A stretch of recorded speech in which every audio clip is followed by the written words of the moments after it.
אמא תמיד מספרת איך ילדה אותי ביסורים, איך אבא הבטיח לבית וברח לשחק קלפים. בסבל ועוני גדלתי, מסובך עם הגדולים בשכונה. כשכולם הלכו לבית ספר, לי כבר הייתה עבודה. ההצגה מספרת על מקרה שקרה לי באחת מהעבודות הראשונות שעשיתי בעיר הגדולה. איזה תכונה לדעתך, מתן, הכי חשוב שתהיה לבן אדם שרוצה להצליח במכירות? להכיר את המוצר, להכיר את קהל היעד שלך. אמונה. זהו. זה כל מה שצריך, לא אמונה במוצר, כן? אמונה בעצמך. רק מי שמאמין בעצמו מסוגל לחלום, כי הוא מאמין שהכל אפשרי, מתן. ורק מי שחולם יכול למכור חלום למישהו אחר. את הרצון הזה מצד אחד למכור ולעשות כסף, ומצד שני הרצון לשמור על צלם אנוש, ולהתנהג כמו בן אדם, ולא לדפוק, ולא לרמות. אסור לוותר על אהבה, צריך לפנות לזמן. זה חשוב לנפש, לזוגיות. וכל מי שרכש יחידת נופש של קלאב לסול מבין את זה. מצד אחד ים כחול, חול לבן ושמשיות אדומות. מצד שני בתי מלון נוצצים בכפר ספרדי עתיק. ואתם באמצע. צועדים חבוקים על המדרכה הרחבה, מביטים בשמש ששוקעת מאחורי הערים של סיירה נבדה. למה שזה לא יקרה? זה לא מגיע לכם. זה חלום יפה. והחלום הזה יכול להפוך כבר הלילה למציאות שלכם.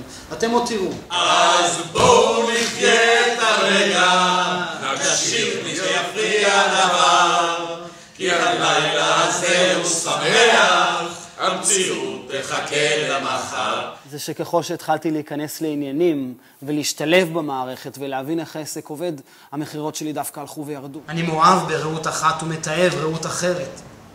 אין לי שמץ של מושג אם הרחמים והחמלה שלך זה אמיתי או שהכל העמדת פנים. אין שתי רעות. אני לא משתנה כשאני בעבודה. יש בי רחמים וחמלה כלפי הזוג שלך. אבל אני לעומתך מבינה שצריך לקבל החלטה, אפילו שכל בחירה תהיה כואבת. בגלל זה אני יודעת שאם הזוג שלך בסוף ירכוש יחידה, אז אני מעדיפה שזה יקרה כאן. כדי שאתה עוד לא הגעת לשום דבר בחיים שלך, עם כל המלחמות סרק האלה שאתה מנהל, תקבל את הכסף שמגיע לך ובצדק. שעם כל הכבוד לכיף ולהנאה שבעבודה, בסופו של דבר קלאב לסול זה עסק.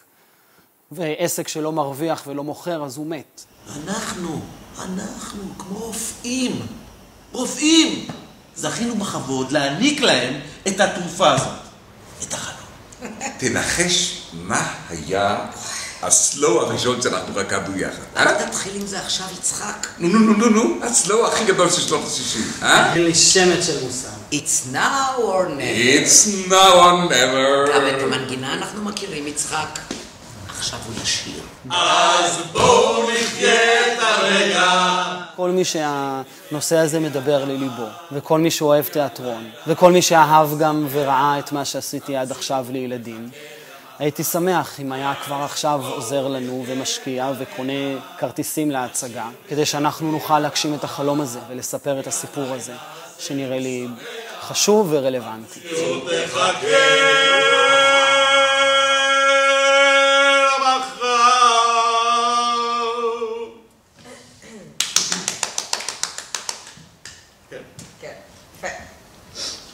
עוד פעם? למה? למה? מותר לי להציע. בוודאי. כשאתה מתחיל, יותר תעשה את זה יותר סיפורי. יותר בשקט. אפילו יותר בשקט גם. אני הולך לספר לכם סיפור. לא, שירי. שירי, אבל לא, עם הזה. יותר סיפורי. יותר מבחינת הכוונה, כן? תשמעו את הסיפור שלי, כן?